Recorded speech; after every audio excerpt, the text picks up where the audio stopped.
Bom, a Mariusa falou assim, Silmar, eu tenho uma perícia marcada no INSS para dia 14. Como será que fica, hein? Voltam os pedidos online? Bom, ô Mariusa, nós conversamos com um advogado para explicar essa situação de quem perdeu a perícia por causa desse impasse ou quem tem uma perícia agendada. Como é que fica? O INSS voltou a funcionar depois de 6 meses com as portas fechadas. Mas nem todos os serviços estão atendendo a população. O da perícia é um deles. Aqui na região de Ribeirão Preto, algumas cidades já estão oferecendo o serviço de perícia pelo INSS. Mas Ribeirão Preto, por exemplo, até ontem não tinha esse serviço disponível. Eu vou conversar agora com o advogado Matheus Franco, ele é representante da OAB aqui em Ribeirão Preto. Doutor, no caso de não ter o serviço de perícia, como é que funciona? A pessoa que está precisando fazer esse serviço para receber um benefício, como é que ela fica nessa situação? Bom, ela só tem duas saídas. Ela deve continuar insistindo nos canais disponibilizados pelo INSS, quais sejam o Meu INSS, que é a plataforma da internet, ou o canal 135.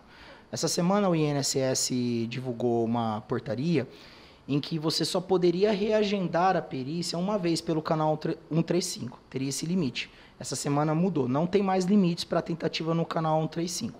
Agora, a outra saída, caso a necessidade dela seja maior que a mora, é um meio judicial. Ela deve entrar com uma ação contra o Instituto Nacional de Seguridade Social. E aí, como é que funciona essa ação? Isso demora? É um processo muito complicado? Entrando com uma ação judicial contra o INSS, o juiz vai nomear um perito médico para que haja a perícia judicial, dizendo se o segurado tem direito ou não ao benefício. A perícia, ela pode demorar, é muito relativa, é uma pergunta padrão que se faz, né? Demora o processo? Todo processo tem uma demora, depende da vara, depende do juiz, depende da demanda de processos que tem naquela vara. Mas, se o segurado tiver bem embasado documentalmente, ele pode pleitear uma tutela de urgência, que é o deferimento de uma liminar até ocorrer a perícia judicial.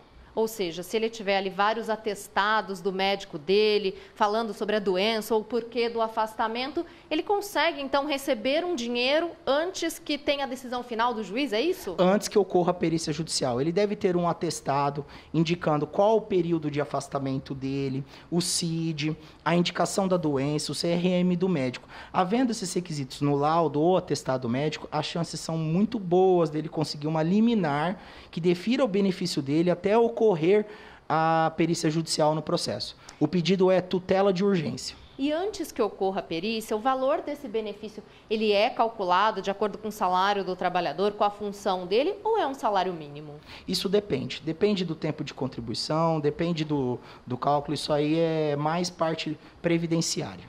Agora, a gente viu alguns casos também, a gente acompanhou a abertura das agências do INSS aqui em Ribeirão Preto e viu alguns casos de pessoas que tinham outros atendimentos agendados e que chegaram lá e não conseguiram ter esses atendimentos. No caso dessas pessoas, como é que funciona? Elas realmente precisam reagendar, como o senhor disse, agora não tem mais um limite, ou não? Quando elas chegam na agência, já que tinha agendado, alguém tem que dar um jeito de resolver a situação delas? Só ocorre a perícia com o médico perito do INSS. Se ele não estiver lá para atender, a pessoa não vai ter o que fazer.